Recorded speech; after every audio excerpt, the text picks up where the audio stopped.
Ugh. Why does my neck hurt so much?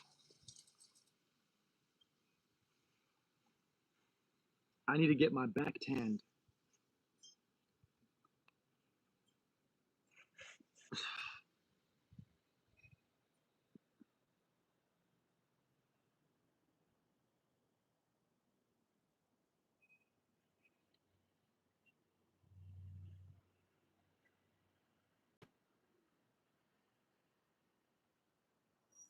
Oh, yeah. I heard that crack.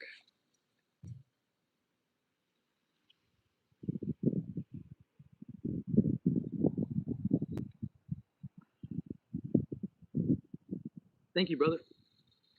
Brother.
What up, y'all?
I just have the worst neck pain.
Thank you.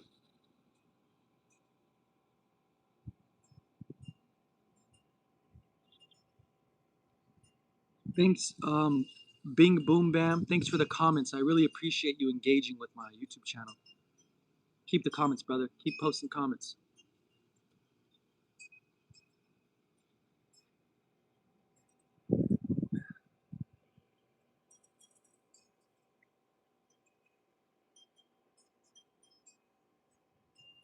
Oh, God.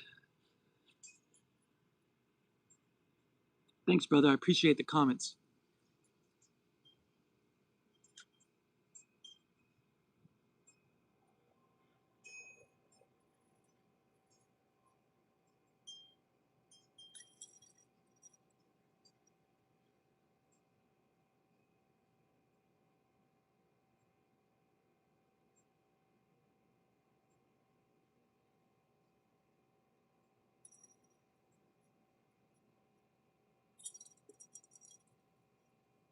Thank you.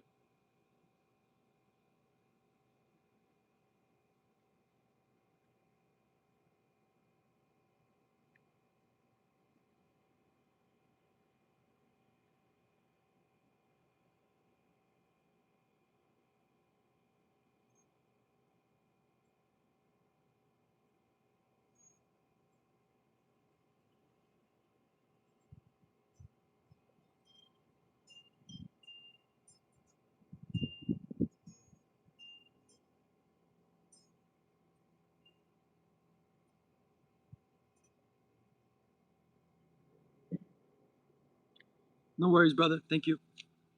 Yeah, we could talk.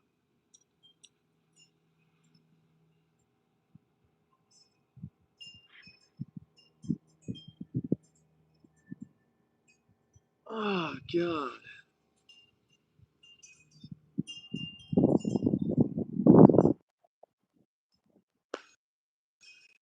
Fuck.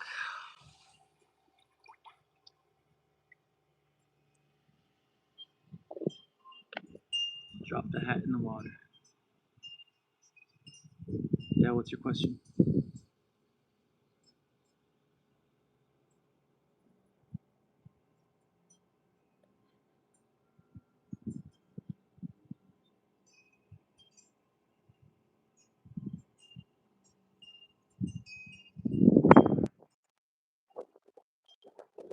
Ah, fudge me.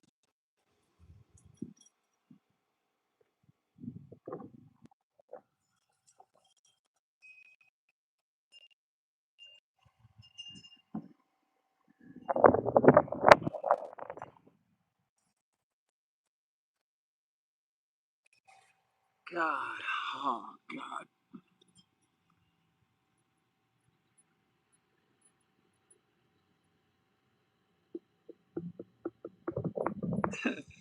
What do I think about the universe expanding and all of us going to an end eventually? That's not going to happen. It's perpetual.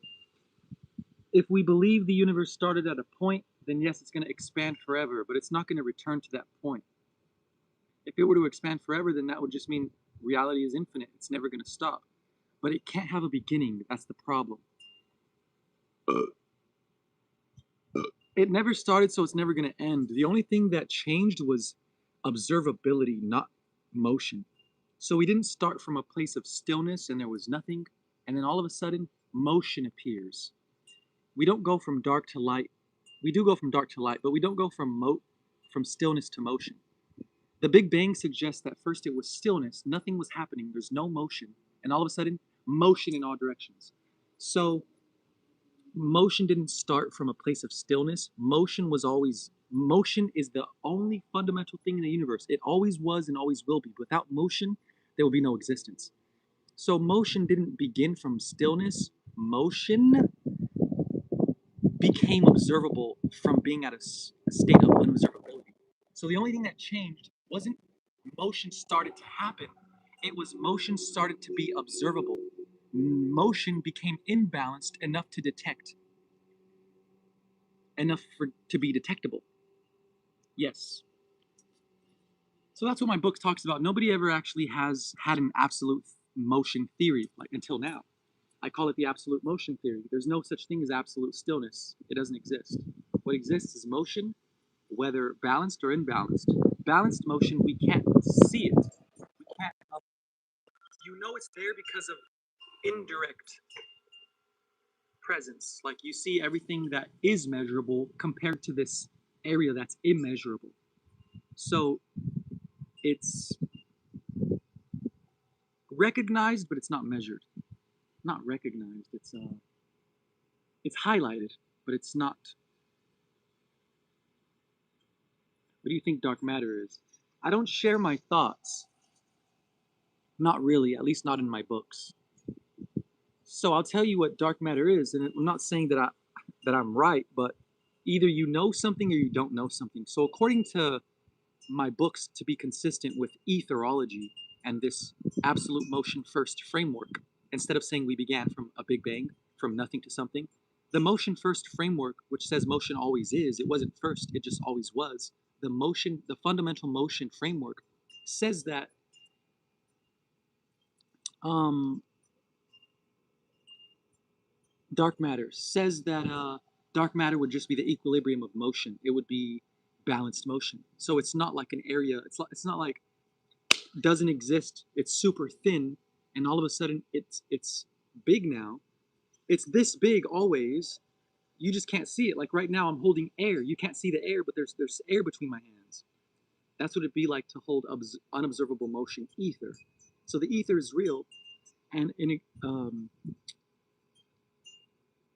proof of this, instead of saying there's oxygen between my hands, I can actually grab two magnets, and I can repel the two magnets, and they're repelling each other. So what is that force between your two magnets? That's ether. That's literally balanced motion. So when two magnets are repelling, you can get a Gauss meter, which actually detects, it measures the pressure from a magnetic field force. So what is the force when you have two magnets repelling each other? It cancels out to zero. This is what I call ether, equilibrium. Exactly, my job is teaching all of you. So there you go. Hope I answered it. I mean, I hope you understood what what I answered. My answer.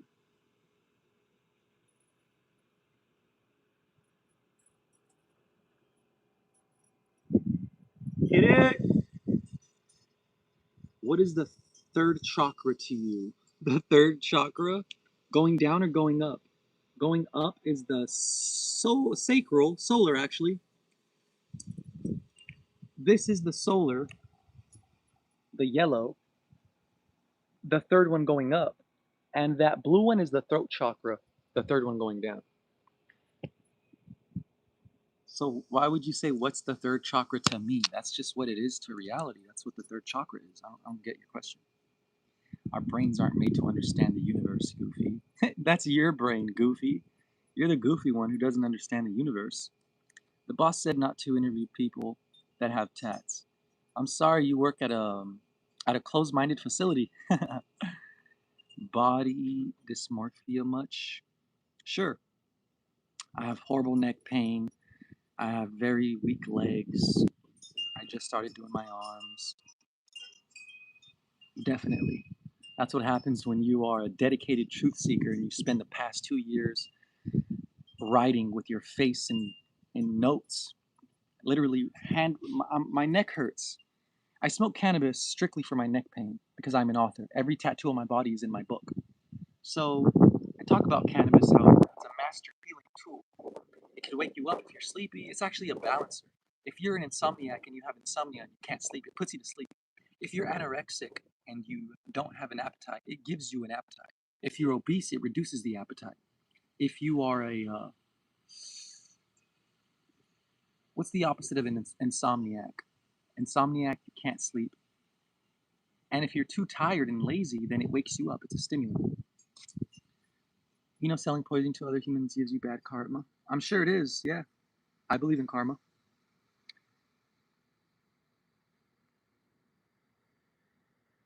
On a scale of 1 to 10, how much do you hate Donald Trump? Um, I guess, I mean, I don't hate Trump, but 1 out of 10, he does not deserve to be a president. He has no say in anything, but he's a businessman. Businessmen have no emotions. Businessmen have no emotions. So Donald Trump, 10 out of 10 is a businessman. 1 out of 10, he's a family man. 1 out of 10, he's a friend. 1 out of 10, he's trustable. 1 out of 10, anything. Only thing he's 10 out of 10 is a businessman. That's why he's rich. Yeah, he successfully screwed over people and got rich. That's fine. If you want to be a rich, screwed up Trump. Blessings from the UK. What up? What do you think about the speed of light? Is that the fastest thing ever, or are there other things faster? Yeah, the speed of light is the fastest propagating thing. But what doesn't propagate is darkness. So darkness is faster than light because it's already everywhere. It doesn't need to travel. It's already there. It's by default. But that's not traveling. So what's the fastest moving thing? The darkness doesn't move. It's already there. You just notice it. The light is what moves, but it doesn't actually move from point A to point B. It vibrates sequentially. It's a sequence of motion. So what I'm trying to say here is that the fastest speed, what we call the speed of light, is the maximum propagation. It's not the it's just the maximum propagation. It's the fastest way you can vibrate something. The fastest moving thing is love. Um,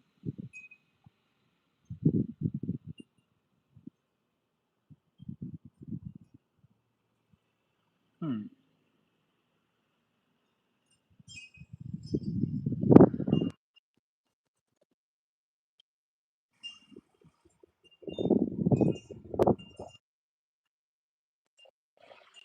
Yeah, so love and light are the same thing. Light is the disturbance of fields. Nikola Tesla said light was a sound wave in the ether.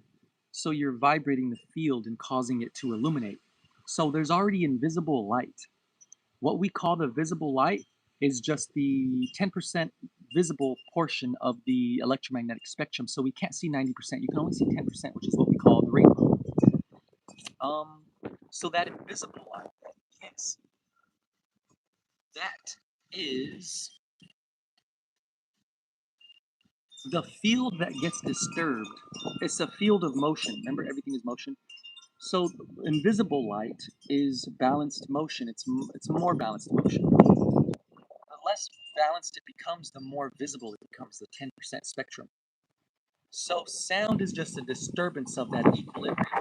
It's where invisible light is exciting to become bright. You're exciting the field and disturbing it, causing illumination or electrification. So what is love? Love is, if you're not feeling love, then you're not really. It's like this. Imagine you're at the center of the pool. So if you splash in the center of the pool, you're going to create ripples that reach towards the end of the pool. Eventually, those ripples will touch the walls in all directions. So this is the ether or the invisible light, and what you call illumination is is um is the disturbance of water, which is before it was disturbed, it was equilibrium. So love is also is basically also vibratory. What I'm saying is there's something called group meditation. Imagine this whole pool is the city. If certain people meditate and come to the heart chakra, which is the middle of the chakras, you have red, orange, yellow, green is the middle, and then blue, purple, and violet. Green is the heart chakra, and notice it looks like a triangle upwards and a triangle downwards. So you're coming to your heart chakra. It's not above and it's not below, it's in the middle, the heart chakra. It's above and below. When you come to the heart chakra, you're basically, it's like when you send a prayer out to someone. I'm sending thoughts and prayers to my mother. Well, you're not just sending thoughts and what's the prayer part? You're sending thoughts, which is the mind, and you're sending love, which is the heart. You're sending thoughts and love. When you pray, you're thinking about them. You have to think about them so you know who you're sending the love to. I'm thinking about my mom, send her love. Think about my aunt, send her love. So what you're doing is you're basically splashing in the middle of the pool. When you come to your heart chakra, you're creating big splashes which can be felt at the edge of the pool. Those ripples are going to be felt at the edge. So you're saying love is the fastest thing. I wouldn't say it's the fastest. That's what we call light. Light is the maximum rate. Love can be right behind it. Um, well, light is visible, so it's the fastest visible thing. Maybe love is the fastest invisible thing. Um, but light will always be the fastest visible thing.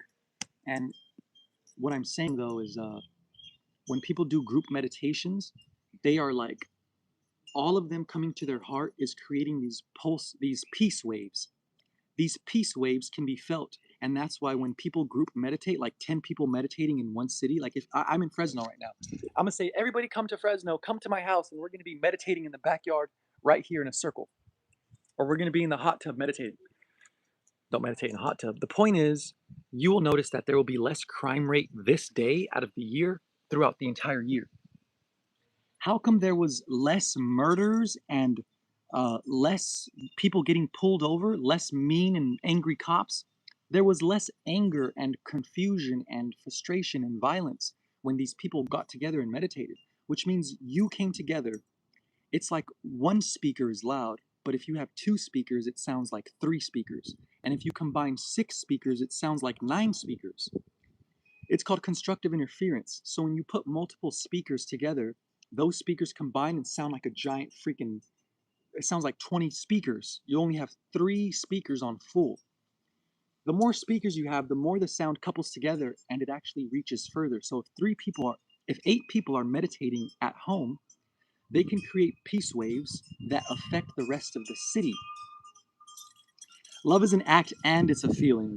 I'm going to remove you for saying that love is only a feeling. That is ridiculous. My bad. They said love is only an act.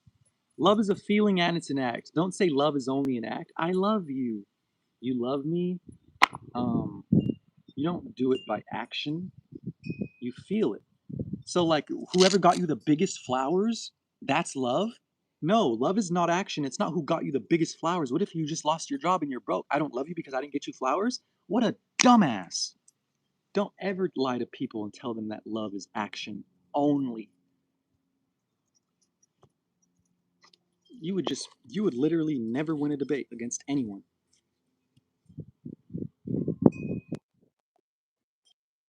You can make an opinion. I'm not going to block everyone. That person just made the dumbest thing ever. They don't deserve the truth because they're not looking for the truth. They're just justifying their own opinion. Bro's cooking. All right, so check this out. What was I saying? You create peace waves in group meditations, which affect and ripple out to the rest of the world. You can actually create the most peaceful day in the world if enough people came together. If enough people in the city come together, the city has less crime. But if the whole city came together, then maybe the whole state will have less crime. If the whole state came together, maybe the whole country will have less crime. If the whole country meditated, maybe the whole fucking world will have less crime. You're manic, Nikolay Pascal. You're manic, bro. Do you think we're in a simulation? Hell no. Only the dream is simulation. Hey guys, some dude in the chat said I stole 20 bucks from some girl in 2021. It just hit his word against mine. So anyways, like I said, he didn't even say the girl's name. Who's the girl? What's her name? What did she purchase? How did I screw over? Did I find $20 that she dropped? What's going on? What are you doing here? What are you saying?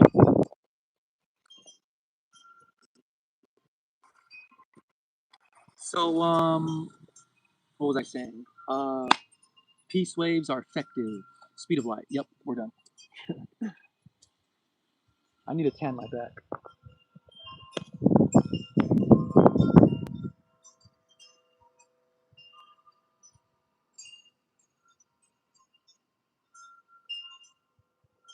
That's right, J-Wall.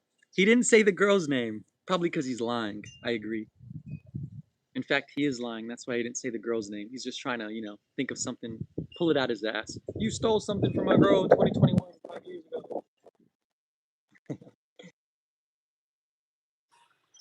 I'm just trying to make it. That's right, guys.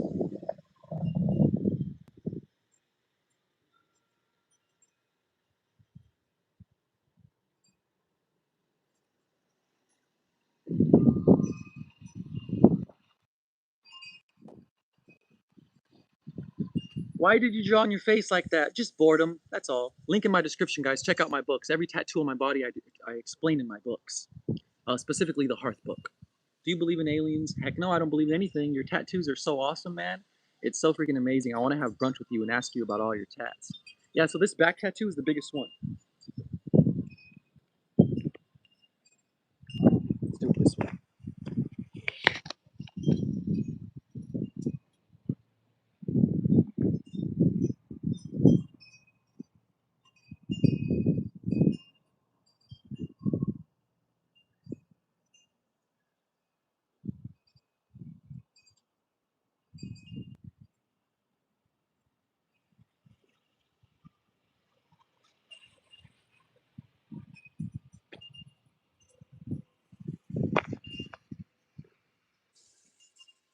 That's really awesome. Thank you. You're hired. Thank you. Where do you work? Right here at home. I have 6 books. Link in my description. Are you an islander? We are all islanders.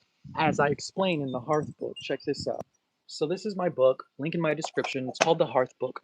Handwritten and hand drawn by me. Look at that. Sonic. He collects 7 emeralds to become supersonic. Just like Goku collects the 7 Dragon Balls to unlock the dragon and his hair turns yellow.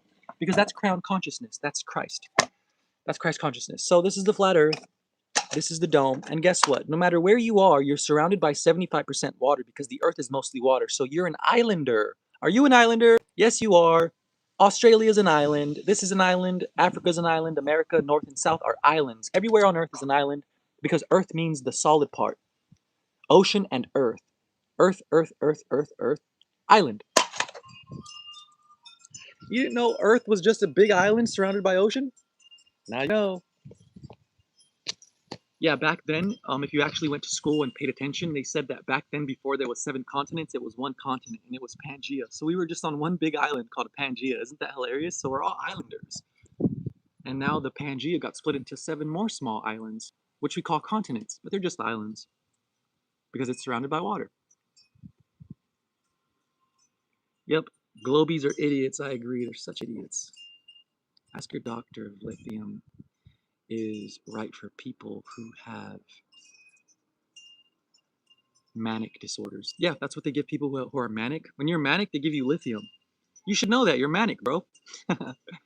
Yeah, you're definitely, and so are we all, island boys and girls. Yep, thank you. I'm glad you agree.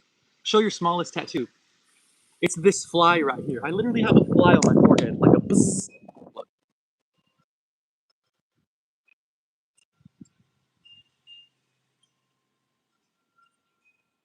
Because I'm the ish. You're an island boy, Armando? Good for you. I'm glad you're an island boy, brother. Fine shit. Thank you. What is the purpose of life? The purpose is to create your own purpose and not let anybody tell you what your purpose is. Your purpose is not to give other people a purpose. Your purpose is to define your own purpose. The purpose is to come here and to, it's like a dream. What is the purpose of your dream? It's to have fun. It's to do things that you can't do in real life. It's to experience, to have an experience, good or bad. You make good of the bad. See, when bad things happen, you learn from those mistakes. And learning from mistakes, this is called trial and error. How do you think we have languages today? English? English has the most words in it than any other language. Hebrew only has 80,000 words. English has a million. We have like 3 different theirs, there, and there. We have he's, he is. We have like monotheism, monotheistic. Uh, I'm skating and skated. I'm going to skate. I'm skating and I skated. We have so many words. English is so freaking, it's the most complex language of all languages. It's the newest language. Why is it that the newest language is the most complex? It's the best language, in my opinion. Because trial and error. Like if we didn't do trial and error, we would have still been doing cuneiform. We would have still been speaking like this. My name is exactly. We've upgraded. So so there you go. What is the purpose of life? To make mistakes and to learn from those mistakes. And our ancestors already made those mistakes. So I'm not saying you are meant here to come and make mistakes. I'm saying humans make mistakes. You're meant to learn from other people's mistakes. That's why we have a mind. What do you think you have a mind for? Use it or lose it. We're different from the animals because we have the ability to contemplate about future and past scenarios. That's right. Reptiles only have a reptile brain. They're all reactive, impulse, survival. Mammals have a mammal brain and a reptilian brain. So not only are they reactive, but they're emotional. Humans have a reptile brain, which means we're reactive. We have a mammal brain, which means we're emotional. And we have a human brain, which means we're contemplative. That's right. So humans are different from the animals because we have this neocortex. Why is it called a neocortex? Neo means new. So this is the new brain. They said we were reptiles first, dinosaurs, and then we were monkeys, and then we're humans, and now we have this new brain, the neocortex. It's what makes us different from the monkeys. They say that we evolved from dinosaurs to monkeys to humans. Neocortex is the newest part. So like I said, the The purpose is to learn from our mistakes. It's like God learned from reptiles that they're too stupid. Then he made mammals and they're emotional, but they're too stupid. So then he made humans and now we're freaking intelligent.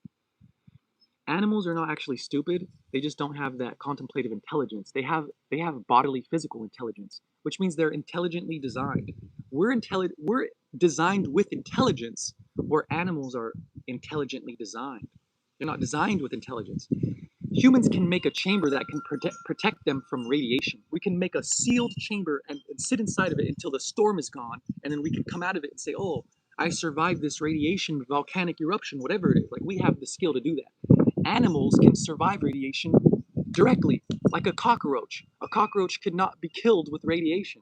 I mean, I'm pretty sure it could at a maximum point, but that's why in the movie called Wall-E,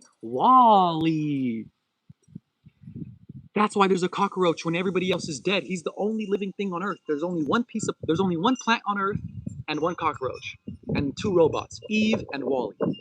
Eve was there to pick up Wall-E, and Wall-E was there to pick up any plants or life that he found. What's wrong with me? Nothing at all. What's wrong with you? So anyways, basically, cockroaches can survive radiation, so that means they're intelligently designed. It doesn't mean they have an intelligence. They don't need to make a laboratory to protect themselves. They're already protected in their design. We don't have protection. We're going to burn in the sunlight, but we have intelligence to make sunscreen. See?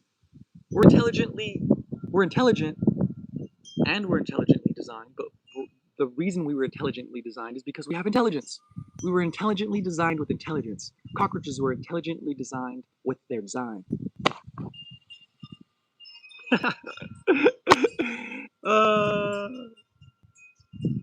Jesus is king according to the Bible. You know who's the king of kings?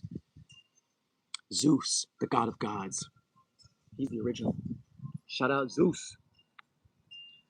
Put the foil down, son. Free Palestine. Yep.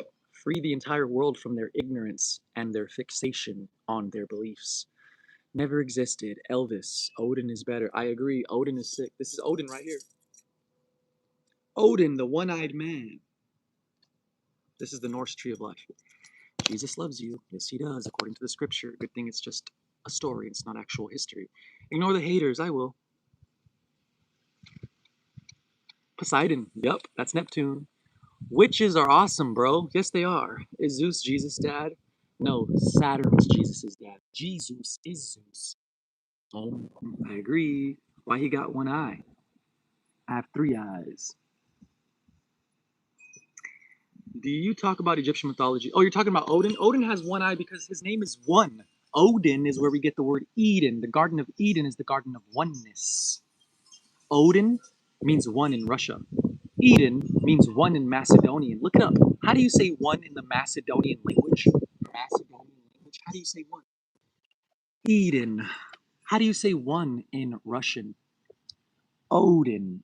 So you're saying the god Odin means one? That's why he has one eye? That's right. Even the Norse captured him with one eye. Because in Russia, Odin means one.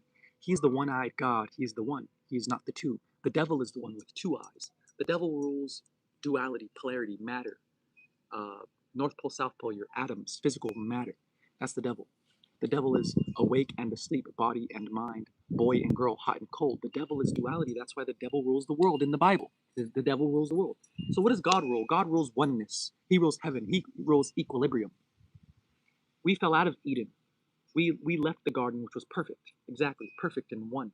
And now we left this imperfect, imbalanced world. Odin, the Vikings, yes.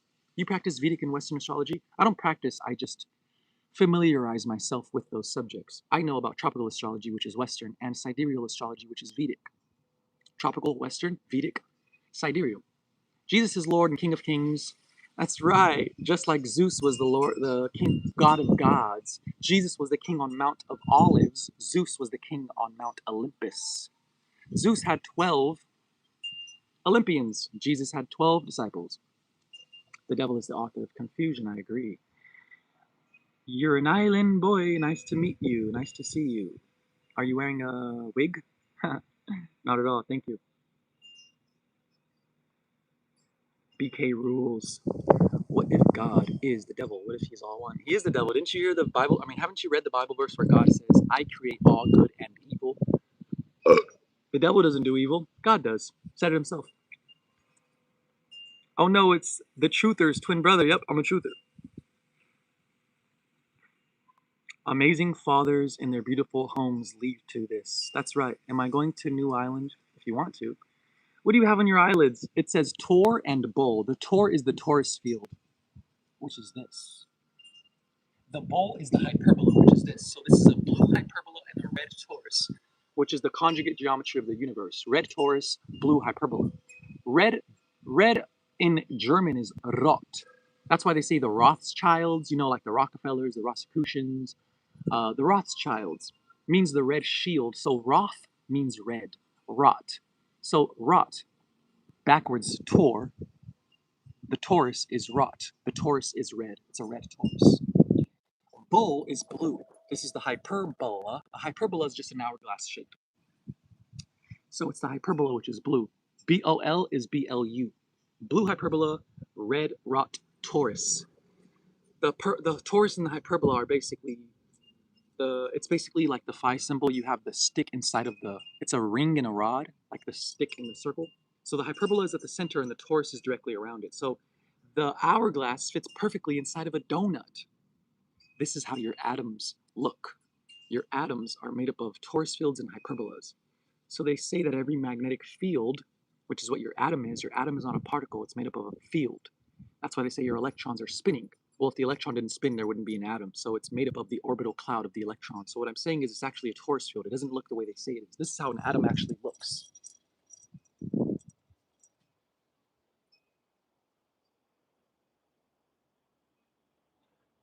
It's right here. It's the torus field, all right? So basically, it's swirling out of the north into the south and out of the south into the north. We know that magnets don't just repel out of one pole. They don't just repel out of the north into the south. Everyone thinks a magnetic field just comes out of the Earth's north pole and into the south pole. The field is also coming out of the south into the north. So it's coming out of the south into the north, out of the north into the south. The electromagnetic field is able to repel and attract out of both poles. North to north repels, south to south repels. So energy is coming out of the north and out of the south. North to south attracts and south to north attracts, which means energy is going into the south and into the north. Energy comes out the north into the south, out the south into the north. Why does this matter? Because the hyperbola and the torus is actually what is releasing out and going back in. When it comes back in, it's the hyperbola. The torus is only what is released. When it comes back, that is not the torus, that is the hyperbola. So it releases as a torus field and enters as a hyperbola. Releases as a torus field and enters as a hyperbola. So inside this donut is a kissing, two pine cones kissing, two vortex, two cones. The energy releases out of one, and that's the torus field. That's the donut. Energy comes out of your head like this. It spirals up your spine, comes out of your head, goes up your spine again, spirals out, comes out, and then it spirals out of the bottom, goes into your head. It spirals out of the bottom, goes into your head. This is how your blood works. Red arteries go away, blue veins go too. So the veins go to the heart, the arteries go away from the heart. Repulsion and attraction, repulsion and attraction. This is what you feel this time. Your heart is pumping, creating your electromagnetic field, just like your blood going in and out of your heart. Your electromagnetic field goes in and out of your body. So what we're dealing with is basically this donut shape. That's why the heart is the heart shape. Why do you think it's a heart shape? What is that heart shape? It's a torus. It's actually a donut. It's one like this and one like this, above and below. So it's a donut. This is what the Earth looks like. Look. This is not, it's not supposed to be an actual dome. It's supposed to be like McDonald's. Like this.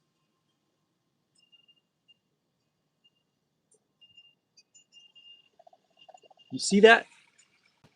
That's how your electromagnetic field on your body works. But see, it comes out of the top into the middle, out of the top into the middle, and then it comes out of the top into the bottom, out of the bottom into the top. And it swirls out.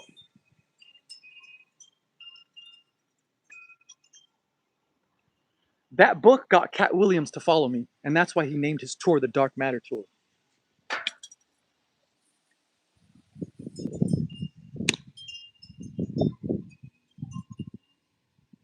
He's definitely not on any drugs. I'm not, you guys. All I do is smoke cannabis. I told you. I'm completely natural 100%. I'm vegan, guys. I don't even drink alcohol. I don't even eat meat.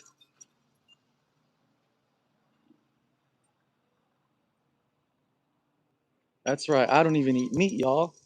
I hate meat. Vegan since 2020. People are so scared of real people. Exactly. They want to call you a drug addict or something. It's because they don't like people who think outside the box because they're intimidated. Like, I'm more intelligent than you. Obviously, I think a different way from you. I don't think like you. I'm not like you. I'm way different. And to you, it's like, no, I don't like different. I like this. I like predictable. I hate unpredictable. I'm going to steal your girl. That's why you don't like me. I'm going to say some shit so impressive. You can never make your girl laugh or be impressed the way I can. I'll make her laugh, giggle, be impressed. She's gonna fall in love. She'll be like, "Why am I with this dude? He's a stiff. All he does is wake up and go to work."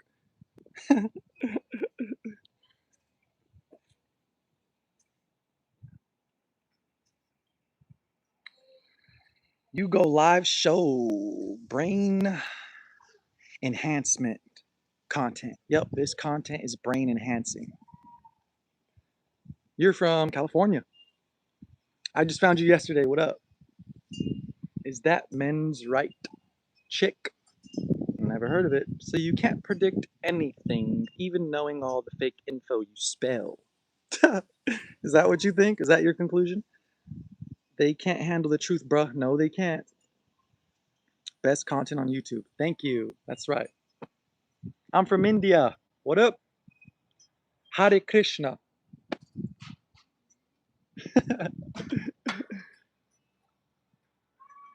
It's Hare Ram. What part of India, bro? What part of India are you at? Believe me, you didn't have to say you were from California. I know you could have guessed it. Is that an owl? Oh my god. Oh. Oh. I swear at night I heard hoo hoo, hoo hoo. Oh. That's why the birds are all going crazy. They're scared. They see him. They see his ass. Damn. Damn. I ain't never seen an owl out here like that in the middle of the day. It's a good sign. You gonna hear boom, boom, boom. Do cannabis, y'all. That's right. Only do cannabis. It's an eagle?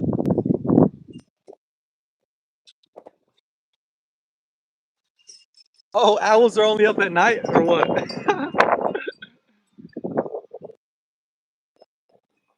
Are there any owls that are up in the daytime? Is that, can we look that up? Are there any, is there a rare chance when you see a daytime owl? I'm gonna look it up. I wanna know.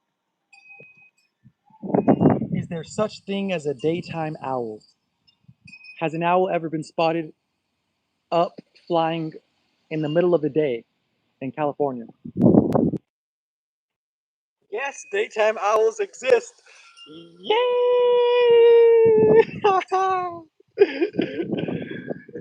Yay! Does your father know you smoke cannabis? Heck yeah. My dad is an ex-drug addict when he was a teenager. He just does HVAC now. He's clean. I found where you live through your cash link. Awesome, pull up. In Texas, I've seen an owl flew into our house. Damn, your tattoos are fire. Thank you. Just wait till I get, a little bit more ripped. Wait till I get a little bit more. Just a little bit more.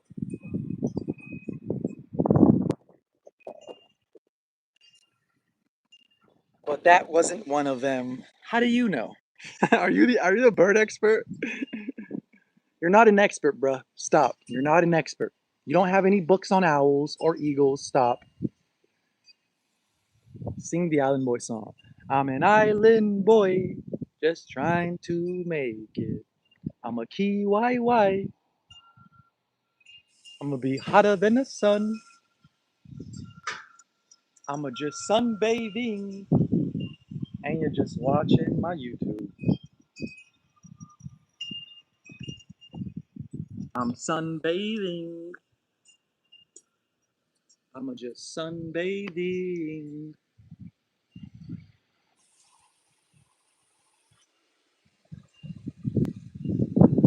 Hello from Australia. What up, Cali? Lucid has a thing for guys with face tattoos. I swear. Hare Ram, Hare Krishna. That was too beautiful. Hare Rama, Hare Rama, Rama Rama, Hare Hare, Hare Krishna, Hare Krishna, Krishna Krishna. I have Krishna right here. This is Krishna, y'all. Krishna's flute and his peacock feather with a heart.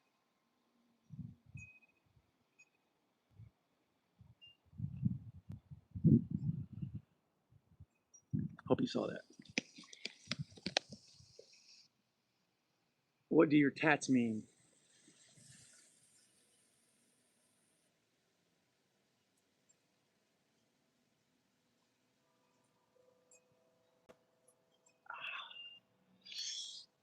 Ah,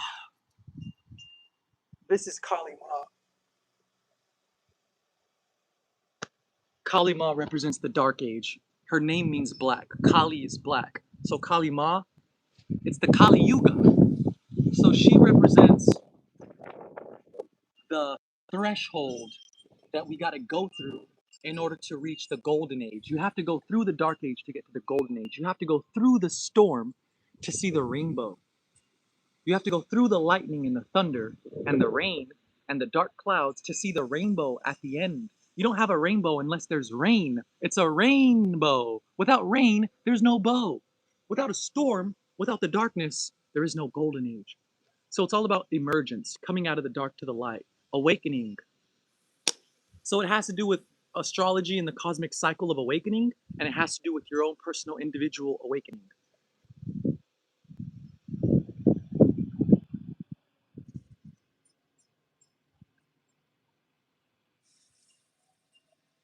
So what else? Thank you.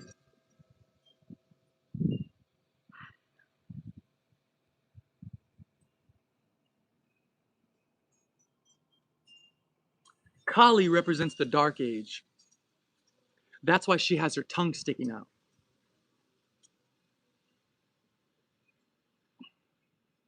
And she has a third eye.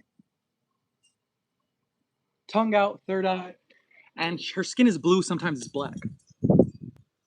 Her tongue is out because she speaks from the void. Remember, I said, in order to gain enlightenment, you must break fixation.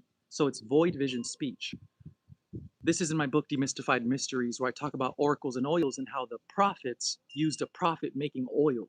You can't be an anointed one unless you were anointed by an anointress, which is the Maga or the witches. But they're actually just healers. The prostitutes were just priestesses. They're not prostitutes. There's no difference between sex and healing and medicine back then.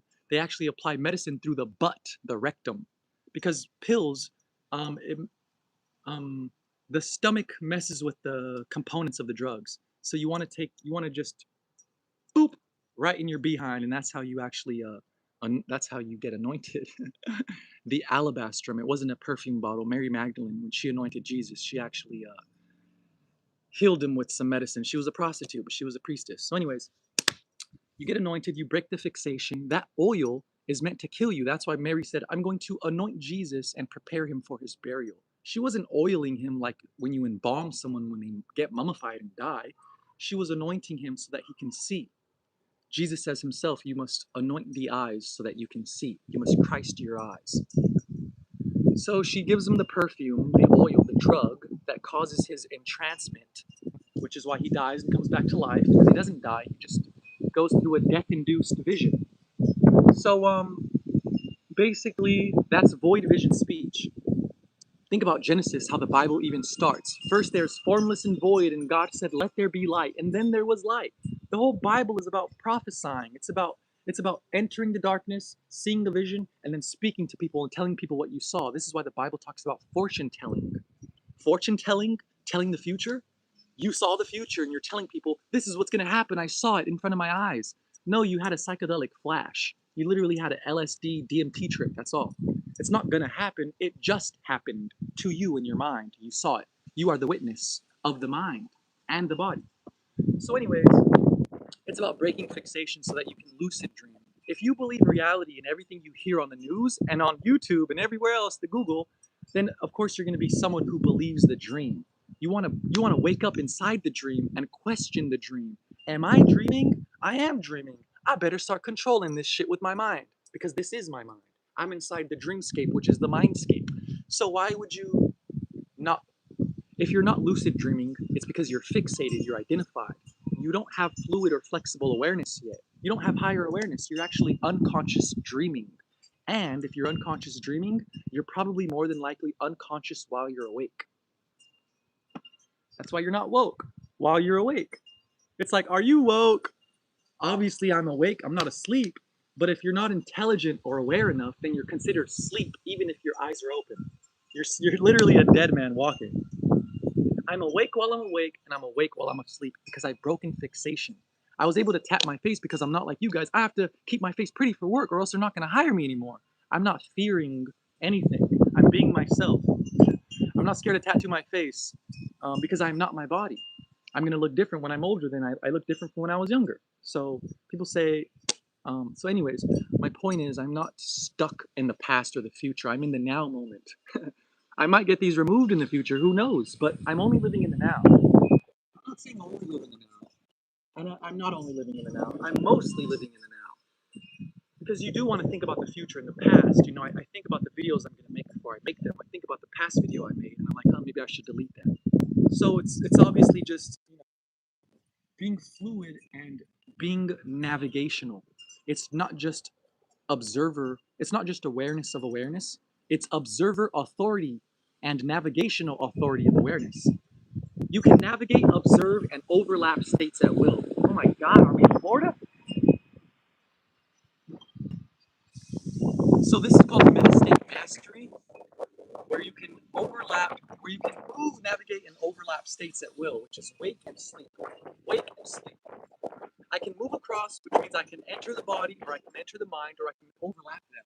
And I can sleep while I'm awake, or I can be awake while I'm asleep. Lucid dreaming and lucid waking. You feel sorry for your mother? Why is she sick? Is your mother sick? I'm sorry about that, RV1ST. Oh, I see that ohm of yeah, ohm.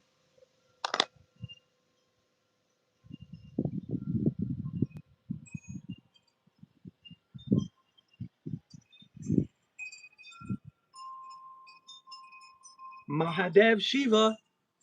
Mahadev. Oh, I love me some Hinduism. I love me some Hindu gods. Do you hear voices in your head? Um, when I put them there, parents must be so proud. Oh, they definitely are. They love my 10-year-old son every time he comes over. The best thing I ever did for my parents was bring my son into this world, or help to bring my son into this world, with the help of his mother. He also texts a kid named something behind the scenes. I don't know who that is. Homie, what the F is wrong with you? I'm 25. I work from 17 to 24. Bought acres of land. I don't care to hear the rest of that. Port St. Lucie. What? This them island boy? That's right.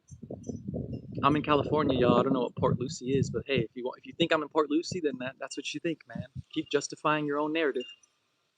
Back to the Gita. Hey, Bhagavad Gita. Had Mahadev. I have so many Indian fans, so many Australian fans. I have fans everywhere. They are raising that kid. I bet everything I own. Okay, my son, I only have joint custody, which means I see him every other weekend. So, I mean, we only see him like 4 days out of the month. Okay, he's mostly with his mom at his mom's house. But sure, my parents get him everything. Not at all. His mom does. His mom buys him the. I just get him new shoes every now and then, a couple T-shirts here and there. Damn, that's right. You're gonna lose more if I show court this. That's funny. Please show them. I want them to open up the court case because I need some lawyers, man. I'm trying to sue somebody.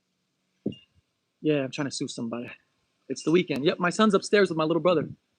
He must be really proud of you looking like that. Oh, heck yeah. My son saw when I had 1 tattoo, then 3, then 4, then 5, and now I have 24 face tattoos. 1, 2, 3, 4, 5, 6, 7, 8, 9, 10, 11, 12, 13, 14, 15, 16, 17, 18, 19, 20. Count again, sorry. 1, 2, these 3 are 1. So 1, 2, 3, 4, 5, 6, 7, 8, 9, 10, 11, 12, 13, 14, 15, 16, 17, 18, 19, 20, 21, 22, 23, 24, 25. Last time. And that's not Uranus. Are you kidding me? And it's Uranus, but no, that's Saturn.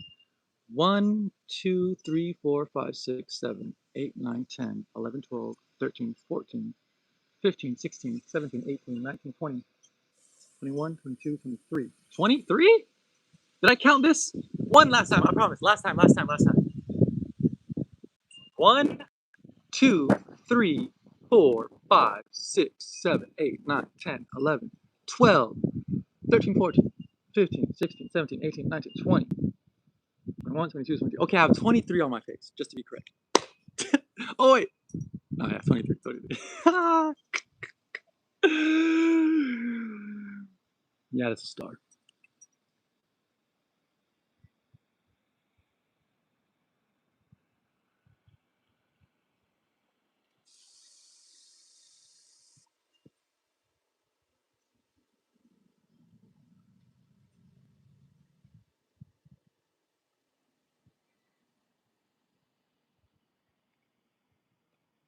Cringe. Then leave. What are you doing here? It's cringy that you're here saying cringe every 5 seconds. Cringe, cringe, cringe. No, you obviously love it. Are you wearing a wig? Not at all. This is my real hair.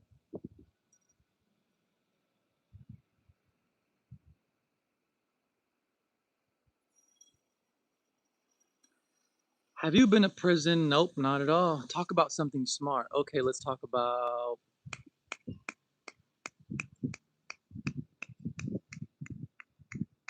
Medusa. Yeah, Medusa. Oh, I can't wait to get my Medusa tattoo. Where am I putting Medusa at? Huh. On the back of my left knee. I'm putting Medusa right here. Look at this one.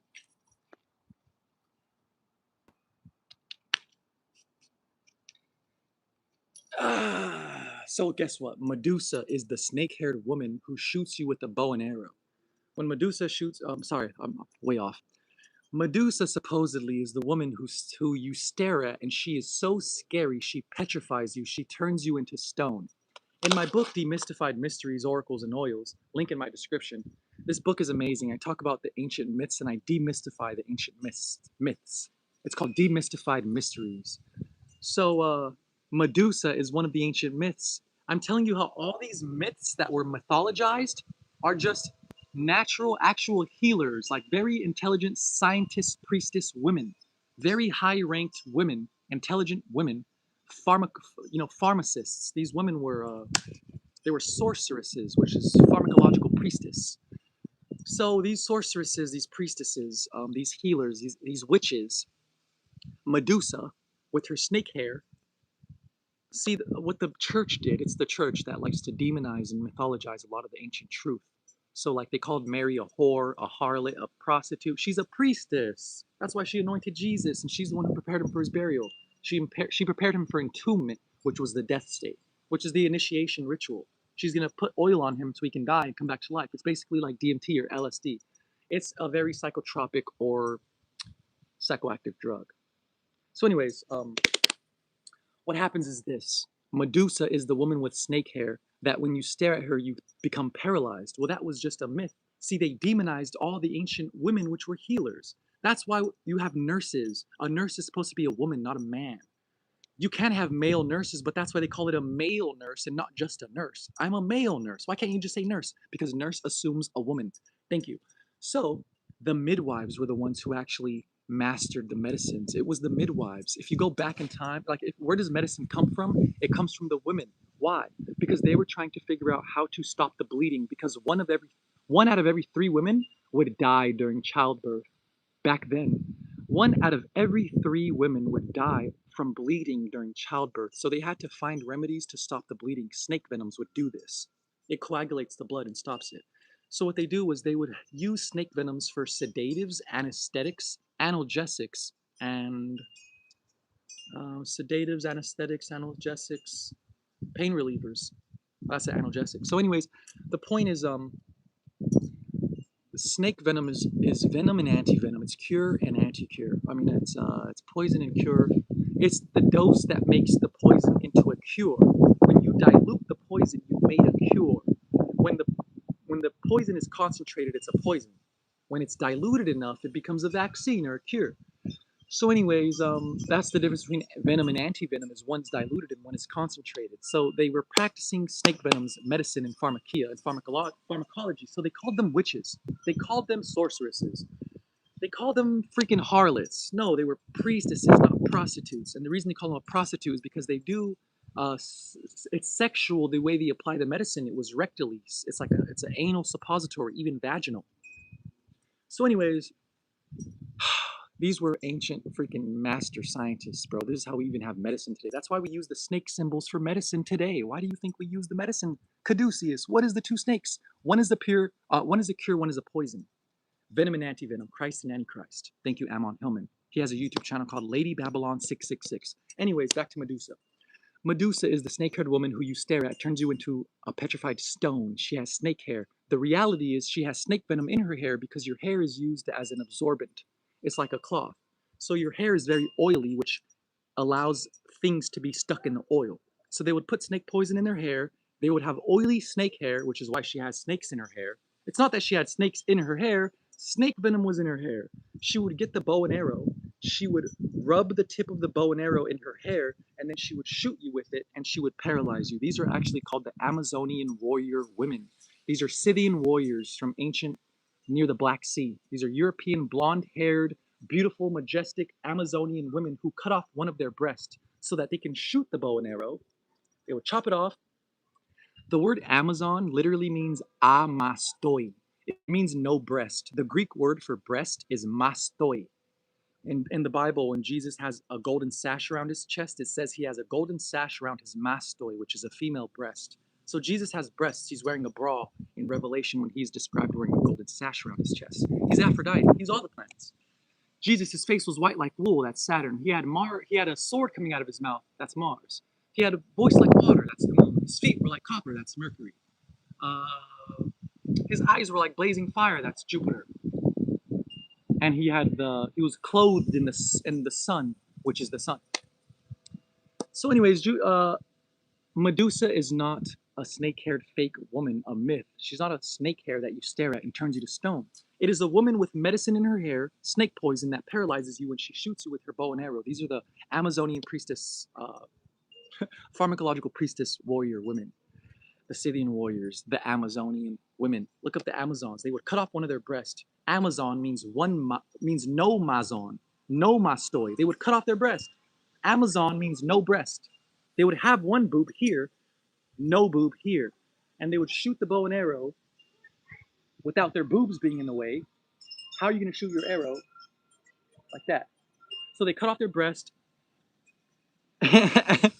And my point is, Medusa is not a snake-haired woman. She is an ancient pharmacological priestess. I talk about this in my book. I talk about all the ancient myths. Hecate, Circe, Medusa, Echidna, Medea, Mary Magdalene. I talk about all the witches, all the oracles and the oils. Anything to do with witches and witchcraft. My book is freaking amazing. I love my book. Thank you, Ammon Hillman.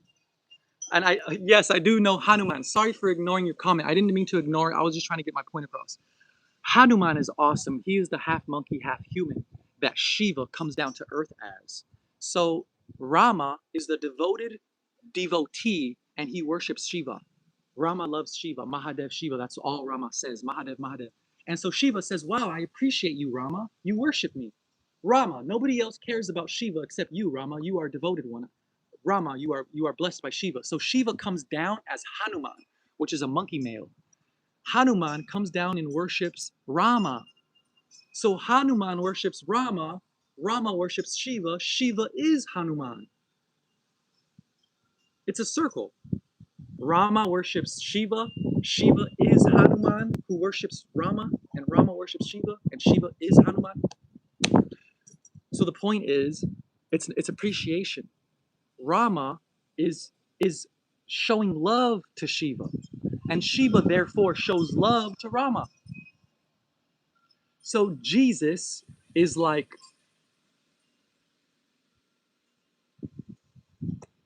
Rama, and God is like Shiva.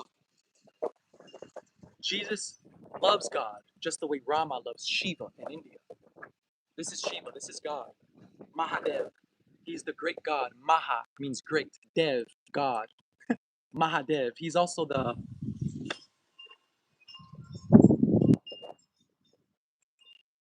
forgot what else he is, but he's the Mahadev. Ammon Hillman, aka Lady Babylon, believes Jesus was a PDF and disciples were little kids. How is he a good source?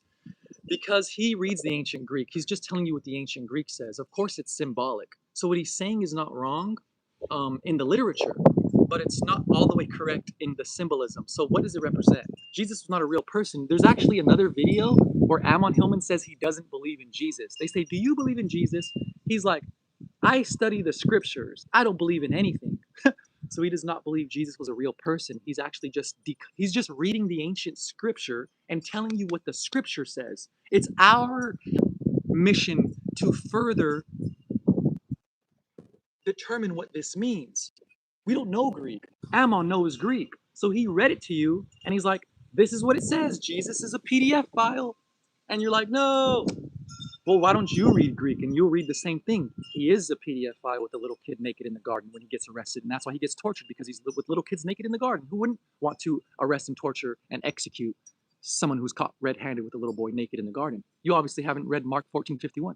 So anyways, the truth is the little boy that's there with Jesus who is barely wearing any clothes, that falls off and he runs naked, that's Cupid.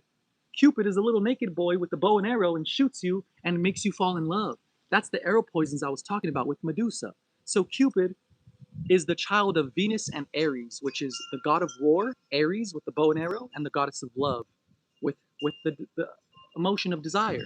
So Cupid is his father is Ares, which is why Cupid has a bow and arrow, and his mother is Venus, which is why he shoots you not with hate but with love. Yes, I am a desk face. Welcome to my school. So guess what? Cupid is an arrow poison using hunter, and he's inducing he's hitting you with an aphrodisiac. What is an aphrodisiac? It's something that causes you to fall in love with someone. Like it's a scent. Aphrodisiac can be a chocolate, which makes you sexually aroused, or it can be like a perfume. It's an aphrodisiac perfume, which makes you aroused by the smell. So the smell, the substance makes you aroused. The taste, the food makes you aroused. What do you think aphrodisiac is? What do you think Cupid is? Why do you think Jesus was in the garden with a naked boy named Cupid and he said, Father, let this cup pass from me? Because he was being induced, and it's called the passion of the Christ. Because Cupid was giving him that drug. Father, let this cup pass. Cupid is trying to drug me with his arrow poisons, which he put into this cup. And it's the passion of the Christ, the desire that he was driven by desire, by passion from Cupid. You guys need to understand the ancient scriptures, especially ancient Greek. Because if you don't know ancient Greek, you're never going to know who the naked boy was and why it's called the passion of the Christ and why he dies and comes back to life. That is in my book, Beyond the Veil and Demystified Mysteries, both of these books. Bro is intelligent. He's onto something. Yeah, so go look at the link in my description. Bro, you make Latinos look amazing. Thank you. I bet he'll say Santa is fake. Of course he was. What about Callisto? What about it? You remind me of Joseph Johnson with all the tattoos. He finally returned to Islam. He finally returned to Islam. So the Kaaba, the Mecca in Mecca, Arabia, that all has to do with divination. If you look inside of the Kaaba, the black cube that they worship, see outside the Kaaba they circle it. This is what the Muslim tradition, this is what the Islam do. The Muslims will circle the Kaaba 7 times following the steps of Muhammad. He circled the Kaaba 7 times. The reason they circle the Kaaba is because outside the Kaaba is motion. The Kaaba itself represents stillness. That's why it's black, because it represents equilibrium, the womb of all creation. Everything else moves And it comes from the source which doesn't move. But it's not that it doesn't move, it's the void, it's the perfectly balanced motion. It's going both directions, which is why there's no direction. People circle the Kaaba counterclockwise. Inside the Kaaba is perfectly balanced motion. It's not going. Anyways, the whole point is outside is motion, inside is relative stillness, balanced motion. Imbalanced motion on the outside, balanced motion on the inside. There's never lack of motion, it's always motion. The Kaaba is a cube, which is perfect. If you have a sphere and you try to fill up a ball with many more balls, you're going to have negative space because balls can't go next to each other. You're going to have like a little triangle piece if you try to put circles together. There's going to be negative spaces, but squares can fit perfectly on top of each other. You can stack, and there's no negative space. So squares can come flat face to face and squish against each other. A sphere is round, so it can't squish. Squares can squish and pack against each other. So the cube is perfection, it's equilibrium, and everything else is not God. God is the cube itself.